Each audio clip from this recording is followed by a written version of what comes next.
இன்னைக்கு நாங்க வந்து ஒருத்தரோட பிரச்சனைக்காக நாங்க இங்க வரல. கிட்டத்தட்ட தமிழ்நாடு முழுக்க 6000க்கும் மேற்பட்ட அட்மினிஸ்ட்ரேட்டர் கம் இன்ஸ்ட்ரக்டர் அவங்களோட குடும்பங்களோட வாழ்வாதாரத்துக்கோட ஒரு பிரச்சனை, ஒரு சமுதாய பிரச்சனைக்காக தான் நாங்க இங்க வந்திருக்கோம். நாங்க ஃபர்ஸ்ட் யாரு அப்படின்னா, அரசு பள்ளிகள்ல சமிக்ர சிக்ஷா அப்படிங்கிற திட்டத்துக்கு கீழே செயல்படுற அந்த ஹைடெக் லேப்ஸ்ல வேலை பார்க்கறவங்க தான் நாங்க அட்மினிஸ்ட்ரேட்டர் கம் இன்ஸ்ட்ரக்டர், உயர் தொழில்நுட்ப ஆய்வக பொறுப்பாளர்கள், பயிற்றுனர்கள் அப்படிங்கிறவங்க தான் நாங்க. எங்களுக்கு பாத்தீங்கன்னா 2 எக்ஸாம் வச்சு எங்களை செலக்ட் பண்ணாங்க. ஒன்னு வந்து ஆன்லைன் டெஸ்ட், இன்னொன்னு சிபிடி டெஸ்ட் வச்சு எங்களை செலக்ட் பண்ணாங்க. கெல்டான் அப்படிங்கிற இதுல இருந்து வச்சாங்க. டிஎன்எஸ்சிடில இருந்து மெசேஜ் வந்துச்சு எங்களுக்கு. டிஎன்எஸ்சிடில இருந்து எங்களுக்கு எஸ்சிடி ஸ்கூல் எஜுகேஷன் ஆப். ஒரு ஸ்டூடெண்ட்டுக்கு நம்ம அட்மிஷன் போட்டோம்னாலும் அதுல இருந்து தான் நமக்கு வெரிஃபைக்கெல்லாம் வரும், ஓடிபி எல்லாம். அப்படிதான் நாங்க வந்து செலக்ட் பண்ணாங்க. எக்ஸாம்ஸ் முடிச்சதுக்கு அப்புறமும் எங்களுக்கு சர்டிபிகேட் வெரிஃபிகேஷன் பண்ணாங்க.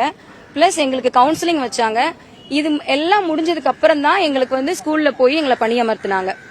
இப்ப பாத்தீங்க அப்படின்னா எங்களுக்கு 5 வருஷ கான்ட்ராக்ட் அப்படிங்கிற மாதிரி பேசியிருந்தாங்க. ஆனா 11 மாசங்கள் மட்டும்தான் எங்களுக்கு ஊதியம் கொடுக்கறாங்க. மே மாதத்துக்கு எங்களுக்கு எந்த வித ஊதியமும் கொடுக்கறது கிடையாது. ஆனா மே மாதத்திலயும் சில வேலைகள் நாங்க பண்ணிக்கிட்டு தான் இருக்கோம். என்னென்ன வேலைகள் அப்படின்னா, ஒரு ஸ்டூடெண்ட்ஸ்க்கு வந்து அட்மிஷன் போடுறதோ, ஒரு டிசி இஷ்யூ பண்ற டேட்டு, இது எல்லாத்தையுமே வந்து நாங்க வந்து அந்த மே மாச வேலையும் பார்த்துட்டு தான் இருக்கோம். ஆனா மே மாசமும் எங்களுக்கு எந்த சேலரியுமே என்ன செய்யறதுல கொடுக்கறது இல்ல. எங்களுக்கு வந்து அந்த ஊதியமும் வந்து சரியான நேரத்துக்கு கிடைக்கிறது கிடையவே கிடையாது. ஒவ்வொரு மாதமும் 7ஆம் தேதி எங்களுக்கு ஊதியம் வந்து கிடைக்கணும். ஆனா அது மாதிரி கிடைக்கிறது கிடையாது. இப்ப கூட நீங்க பாத்தீங்க அப்படின்னா நாங்க எங்களுக்கு மே மாச ஊதியமும் இல்ல, ஜூன் மாச ஊதியமும் வந்து ஜூலை 7 ஏறி இருக்கணும். ஆனா இன்ன வரைக்கும் எங்களுக்கு கிரெடிட் ஆகவே இல்ல. அப்ப எங்க ஸ்கூல்ல எங்க குடும்பத்துல இருந்து பள்ளிக்கு போற குழந்தைங்களை நாங்க எப்படி பாப்போம்? எங்களோட பிரச்சனை எல்லாம் நாங்க அன்றாட தேவைகள்லாம் நாங்க எப்படி முடிப்போம்? அதெல்லாம் வந்து ஒரு கேள்விக்குறியாதான் நாங்க வந்து ஒவ்வொரு நாளையும் நகர்த்திக்கிட்டே வந்துகிட்டே இருப்போம். இப்ப அது எல்லாத்துக்கும் ஒரு தீர்வு கண்டிப்பா கிடைக்கும் அப்படிங்கறதுலதான் நாங்க இவ்வளவு பேர் இங்க வந்து கூடி இருக்கோம். இதுல வர முடியாதவங்களும் நிறைய பேர் இருந்தாங்க. அவங்களுக்கு வரணும்னு ஆசை, ஆனாலும் அவங்களோட குடும்ப சிச்சுவேஷன் அந்த மாதிரி இருந்துச்சு. ரொம்ப தூரத்துல இருந்து வரவங்களால ஒரு காசு இல்லங்கிற காரணத்துக்காக எல்லாம் வர முடியாதவங்க நிறைய பேர் இருக்காங்க. அவங்க எல்லாருமே வீட்ல இருந்து எங்களுக்காண்டி சப்போர்ட் பண்ணிக்கிட்டு இருக்காங்க. என் பேர் வந்து சிவரஞ்சனி. நாங்க வந்து அந்த துறை அமைச்சர், கல்வித்துறை அமைச்சர்கிட்ட நாங்க என்ன செஞ்சிருக்கோம், மனு கொடுத்திருக்கோம். அது இல்லாம எங்க அந்தந்த டிஸ்ட்ரிக்ட்லயும் கலெக்டர் ஆபீஸ்ல நாங்க எல்லாருமே மனு கொடுத்திருந்திருக்கோம். அதுக்கான பதில் நாங்க பரிசீலிக்கிறோம் அப்படிங்கறத மட்டும் தான் சொன்னாங்க, மத்த எதுவுமே சொல்லல. எங்களுக்கு இதுக்கு முன்னாடி வந்து நாங்க அரசு பள்ளியில வேலை பாக்குறோம். எங்களுக்கான அட்டெண்டன்ஸ் எப்படி இருக்கும் அப்படின்னா, நாங்க 2 விதமா அட்டெண்டன்ஸ் அப்லோட் பண்ணுவோம். ஒன்னு அரசுக்கு ஒரு அட்டெண்டன்ஸ் கொடுப்போம், இன்னொன்னு எங்களுக்கு மேல இருக்க அந்த பிரைவேட் கம்பெனிக்கு ஒரு அட்டெண்டன்ஸ் கொடுக்கறோம். அரசுக்கு கொடுக்கற அட்டெண்டன்ஸ் எப்படி இருக்கும் அப்படின்னா, மாணவர்களுக்கும் ஆசிரியர்களுக்கும் ஒரு ஆப்ல அட்டெண்டன்ஸ் போடுவாங்க. அந்த ஆப்ல எங்களோட பேரும் இருந்துச்சு, எம்இஸ்ல. அந்த இதுல எங்களுக்கு அட்டெண்டன்ஸ் போட்டாங்க. பிளஸ் நாங்க வந்து டெய்லியும் காலையில மார்னிங் வந்த உடனே ஸ்கூலுக்கு ஒரு ஜிபிஎஸ் அட்டெண்டன்ஸ் மாதிரி ஒரு ஜிபிஎஸ்ல போட்டோ எடுத்து நாங்க போடுவோம். ஈவினிங் கிளம்ப போற டைம்லயுமே அதை நாங்க அப்லோட் பண்ணுவோம். எங்களுக்கு பாத்தீங்க அப்படின்னா ஒரு லீவ் கேட்டோம் அப்படின்னாலுமே, ஒரு டெத்துக்கு போயிருக்கோம் அப்படின்னா அங்க போய் ஒரு போட்டோ எடுத்து நீங்க அப்லோட் பண்ணுங்க, நாங்க அப்பதான் அதை வந்து நம்புவோம், எங்களுக்கு அந்த ப்ரூஃப் வேணும் அப்படின்னு சொல்லி ஒரு மென்டல் டார்ச்சர், ஒரு மென்டல் பிரஷர் எங்களுக்கு கிரியேட் ஆகுது.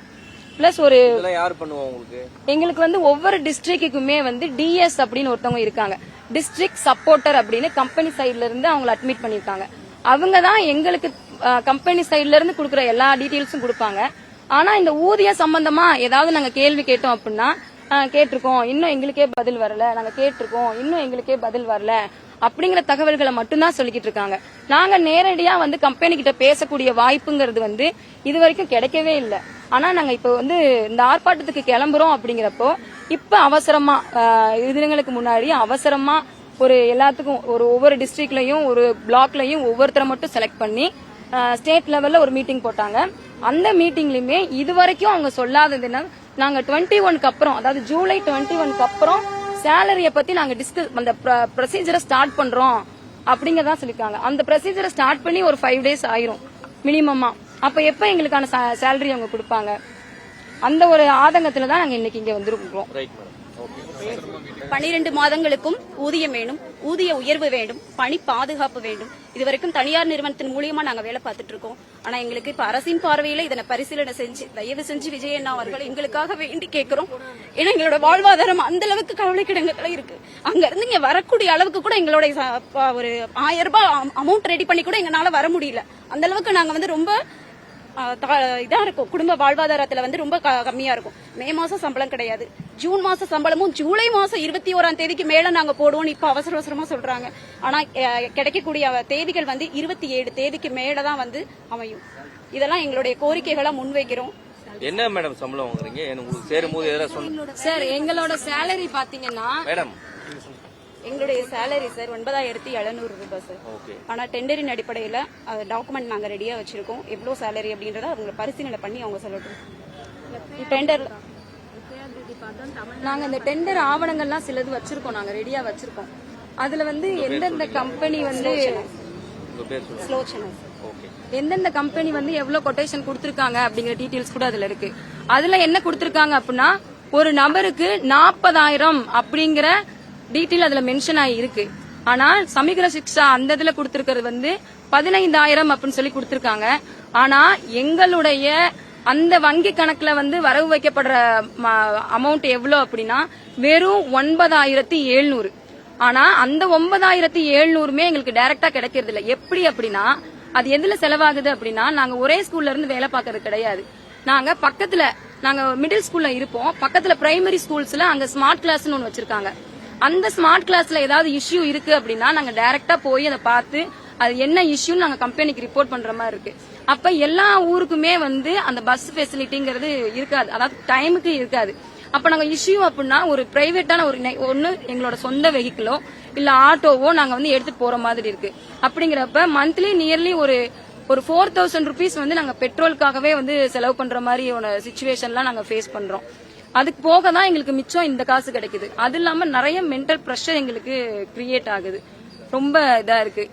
எங்களை அந்த திங்ஸ் எல்லாமே, அதாவது ஸ்மார்ட் கிளாஸ்ல இருக்கிற திங்ஸும் ஹைடெக் கிளாப்ஸ்ல இருக்கிற எல்லா மெட்டீரியல்ஸ்க்கும் ஆன பொறுப்பு எங்களோடது. அதை நாங்க தான் நிர்வகிக்கிறோம். அதுல இருக்கிற இஷ்யூஸ்லாம் நாங்க தான் கிளாரிஃபை பண்றோம். இது இல்லாம MS யூடைஸ் அப்படிங்கிற அந்த வலைதளங்கள்ல இருக்கக்கூடிய டேட்டாஸ்லாம் நாங்க தான் என்ட்ரி பண்றோம். இது இல்லாம ஆசிரியர்களுக்கு ஏதாவது உதவி தேவைப்பட்டுச்சுன்னா, அதாவது தொழில்நுட்ப ரீதியா அவங்களுக்கு ஏதாவது தேவைகள் இருக்கு அப்படின்னாலுமே நாங்க என்ன செய்யறோம்னா ஸ்கூல்ல அதுக்கான பண்ணி தான் கொடுக்கறோம் நாங்க.